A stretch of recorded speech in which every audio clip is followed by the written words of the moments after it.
Hello YouTube. Let's get started today's practice. My daughter just went down the stairs to go to the bathroom first before going out because she's worried. She's always worried if she wants to go to the toilet while she is walking. So she make it a rule. She makes it a rule to stop by a toilet on the first floor. Actually, there are two toilets or bathrooms in my house on the first floor and second floor, and she has been using only the bathroom on the first floor since I got sick last, which was about a month ago. I had a lot of diarrhea, no diarrhea, but yeah, I had some bowel problems, unknown bowel problems, and I had to go to the bathroom many times, both during the day and during the night, incessantly. And then she suggested she use the toilet on the first floor because we have two bathrooms, and now I only use the bathroom on the second floor, and it is exclusive to me, which is pretty nice. And since although her room is on the third floor, she always uses the bathroom on the first floor, which means that she has to go down all the way from the third floor to the first floor.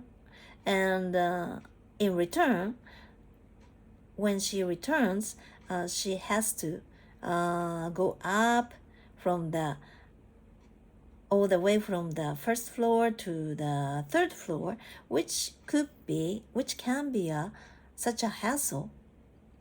But she's still young, and I think she finds it pretty convenient or useful or helpful for her even, because she can do some exercise in the house, right? For her, I guess, using the bathroom on the second floor is not as good as using the bathroom on the first floor, because it requires more steps and more exercise and more work, and I guess it turned out to be the best solution for both of us. I'm not actually really sure how she feels about it, though.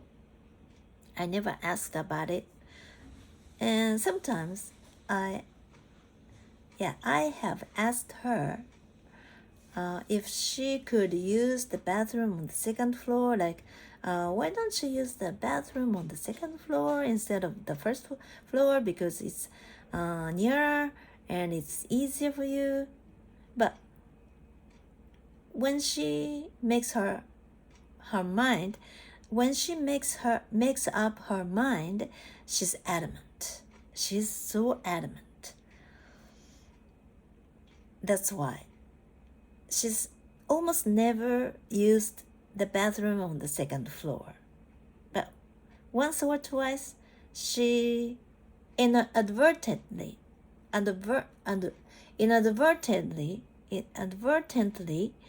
she used the bathroom on the second floor without knowing, and after using the bathroom on the second floor, she realized that, oops, I made a mistake. I shouldn't have used this one, or something like that. it was pretty funny, and I'm not really sure what makes her so adamant or determined or steadfast, whatever. But anyway, just as I told you in yesterday's video, I've been working on this book, which was broken by myself, so that it could be easier for me to use, because thicker book is more difficult to carry and use. And every time I had this one, when even before I had broken this in two, it was pretty heavy to carry for me. It was pretty heavy for me to carry. So that is why, even though I always make it a rule to use any kind of book intact, so that the main reason of myself, trying to use any kind of books that I bought intact, so that I can't make them, so that I won't damage them as little as possible, is because I'm always thinking of reselling the book or books again after using them, because that way the cost of books, the cost of buying books, since I buy pretty many books, I really want to make it as economical as possible. That's the main purpose of myself, trying to use the books as intact as possible. I want to take good care of the books I buy. But this time, this book is broken. I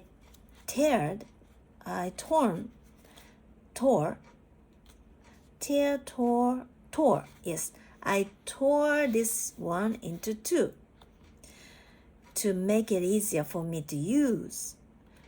Meaning, I was determined enough to work on this book as much as possible so that I can make the most of this book.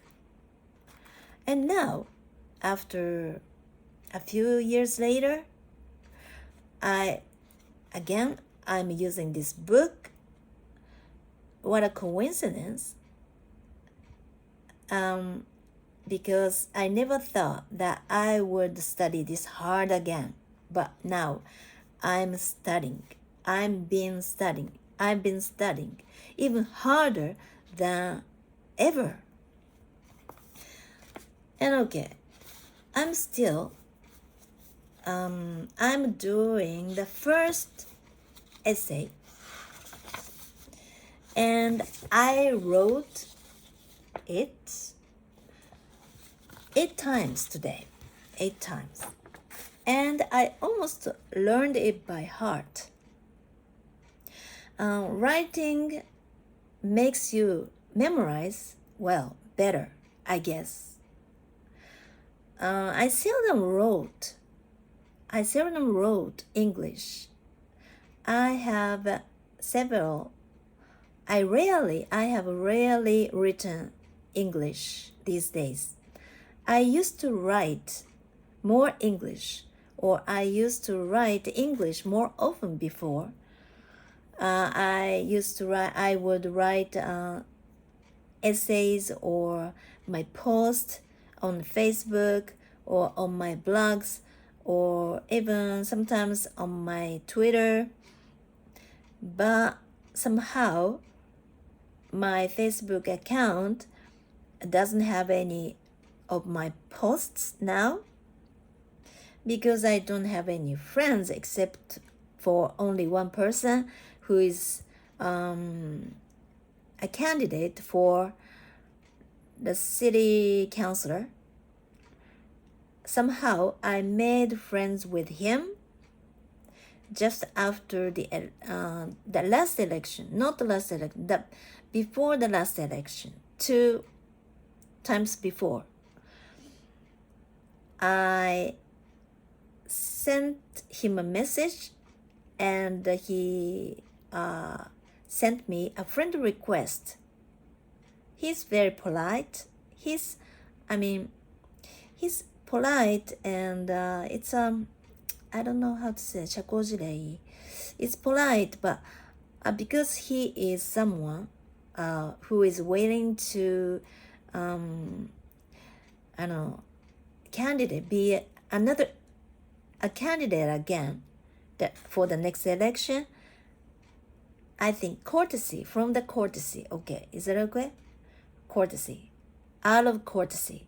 He sent me a friend request out of courtesy, and I had no reason to refuse it, right? And we made friends, but we were not friends. We are not friends. We are not not coworkers, but I don't know, someone who know you, or I don't know.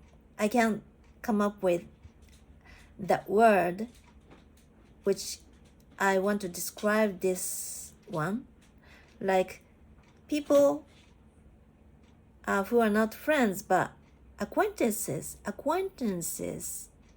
or neighbors. No, we are neither acquaintances nor neighbors, but still we are Facebook friends. Anyway, I used to have a Facebook account before until around the year 2020-21, when the coronavirus, notorious coronavirus thing broke up. I kind of couldn't believe people anymore. I was so skeptical about everything, and I was susceptible, I was vulnerable, I was pretty fragile, and I got shocked by some facts, some rumors or facts, I don't know which, but I heard lots of stories about coronavirus thing. The background information or rumors, which made me totally skeptical about everything, and I was so depressed. I was so deplorable. I was because coronavirus thing is so deep, right? It's no, enigmatic. Is it okay? Enigmatic. And I wanted to get rid of everything. I wanted to finish everything all at once. I tend to have this kind of thing, feeling, disposition. This is typical of me. When I feel depressed, shocked, and I don't know what to do, and then I want to shut down everything all at once. And it happened to me at that time, and I somehow. I was so extreme. I was extreme. And I decided to delete my Facebook account. And I did. But it was there, still there for another 2 weeks or so. But I was totally indifferent. And at last, my former Facebook account was totally deleted, and it was gone. It disappeared, and I couldn't get it back anymore. I could no longer get it back. And when I just started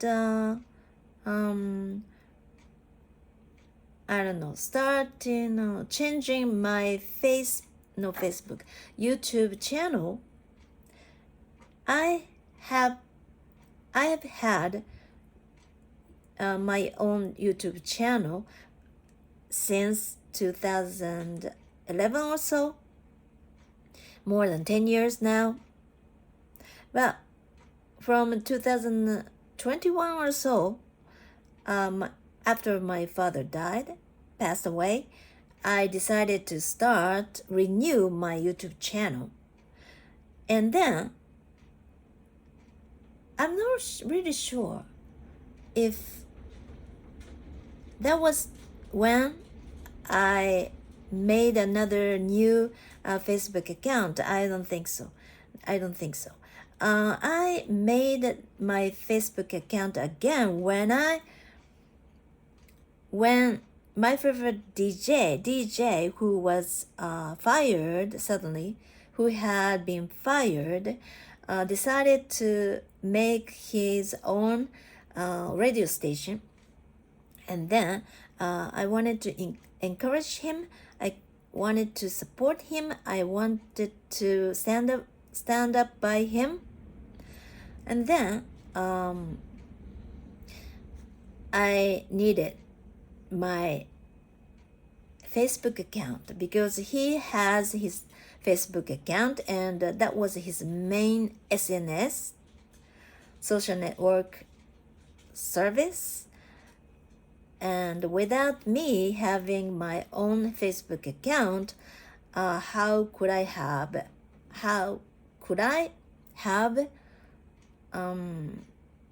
let him know that I was supporting him, right? So that's why I decided to make my new Facebook account. But now I have only one friend, which is a little bit humiliating and a little bit embarrassing, because it just shows how unpopular you are, right? This is the last thing I want, but there's nothing I can do about it, because I never try to make more friends. I'm not sociable, and I am not as sociable as I used to when I was that year 2011.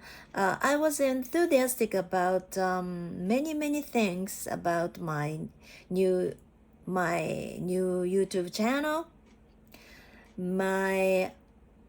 I just started learning how to make videos and edit them to make my official YouTube videos.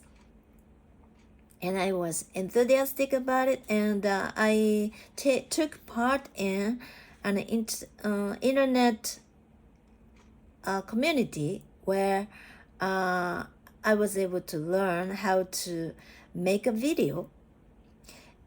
And I was a member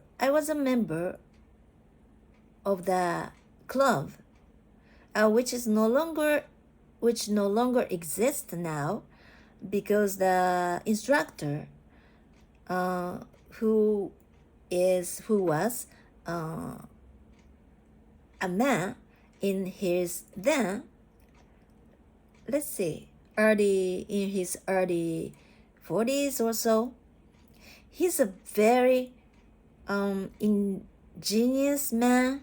He's a very creative, talented man. He was an instructor of the club, and he taught people how to videotape and edit the video and make a video and upload a video on YouTube or something like that. And he was even he was an expert about many things. He's an athlete too. He's a ski instructor too. He's a good instructor, excellent instructor, and he also he's good at making videos, editing them, and he also teaches lots of things, various kinds of things, wide variety of subjects, and his editing ability was super. Back in the year 2011, it was still pretty early for people to take part in YouTube. There weren't as many people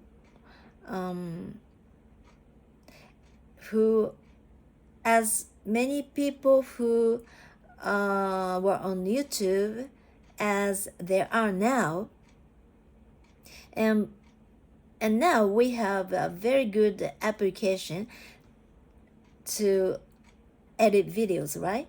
And they make editing very simple and easy. And that is why many young people, not only young people, but also the older generations like I am, people in older generations like I am, can make a pretty interesting and pretty high-sensed, pretty fashionable and interesting and funny and videos pretty easily, because applications have all the features so that we can use them, such features like such features to make pretty interesting videos, attractive videos pretty easily. But in those days, we had to do everything ourselves. Of course, we used to have a very good editing software, but it was only for PC, and we had to use our PC to edit the videos. It was not as easy as it is now. That is why we had to learn them. Now, there are many YouTube videos where people teach how to use those video editing apps, and so that you can do all the work only with your smartphones, either iPhones or Android, whatever. And if you search for such videos on YouTube, you can easily find so many hundreds of instruction videos with a click, very easily. And where was I? I don't know. And I used to study a lot, but now I have been studying even more, probably because one of the reasons I had to study even more is that I have a little bit less retention.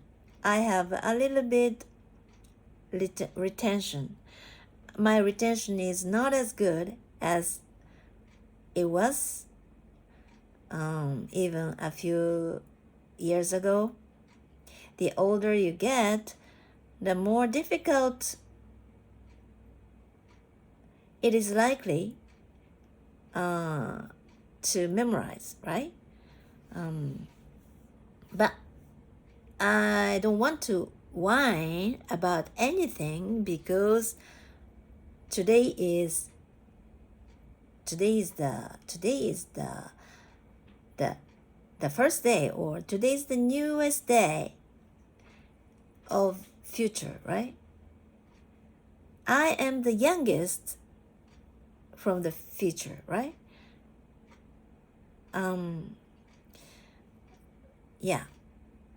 I will be getting older, so what's the point of whining about getting older? Because it'll happen automatically, naturally, right?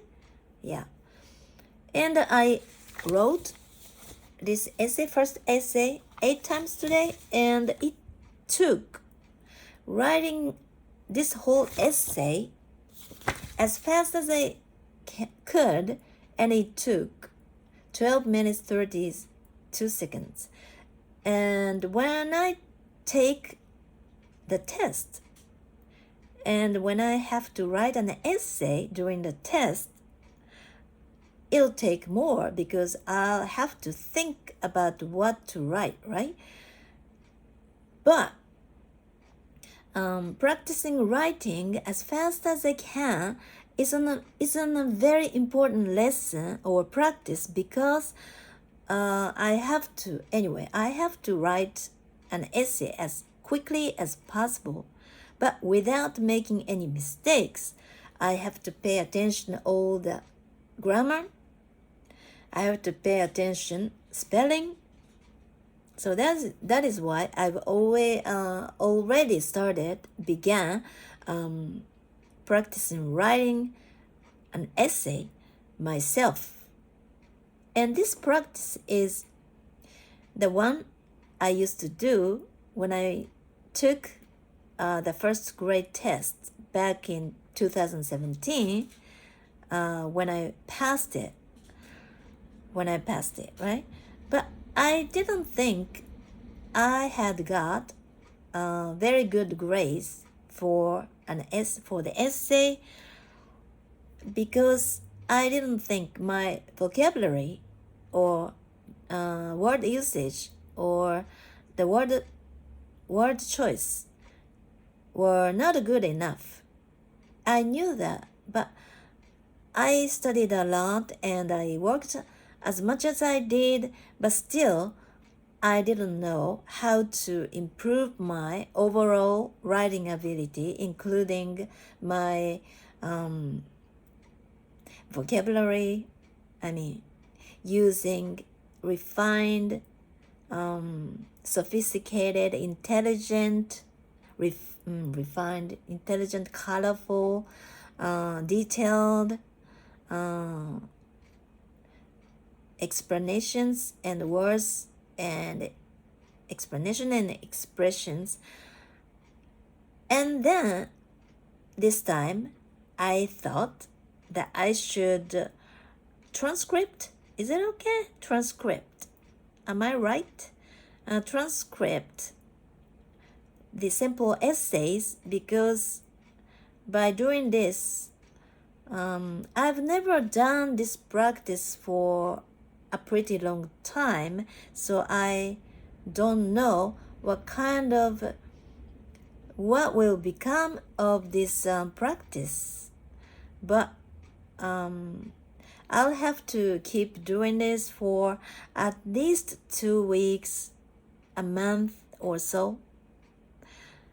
And this book has 60 essays, sample essays, about 30 topics, and each topic comes with 2 essays. One is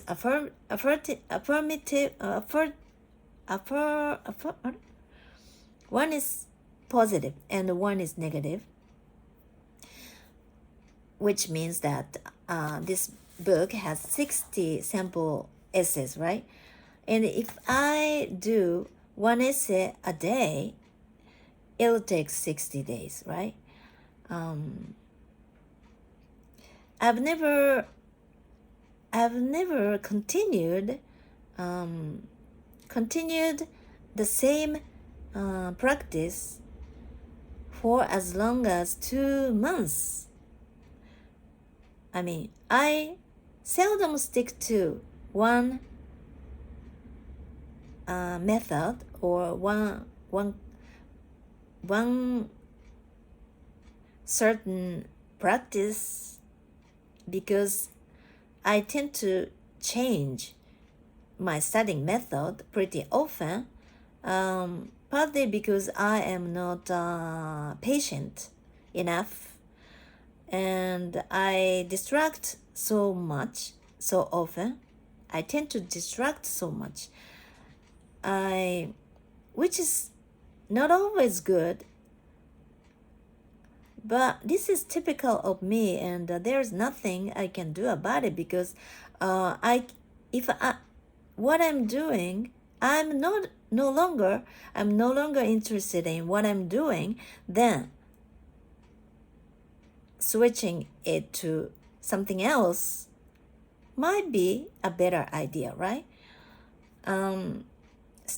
Sticking to only one thing for a long time, even though you don't feel like doing it, is not always good, right? As long as you continue doing, or as long as you keep studying English, I think it's totally okay to change the way you do if you find it boring or ineffective. Yeah, that's what I think. That's what I believe. And I thought that it would be effective for me to transcript each essay and learn by heart naturally.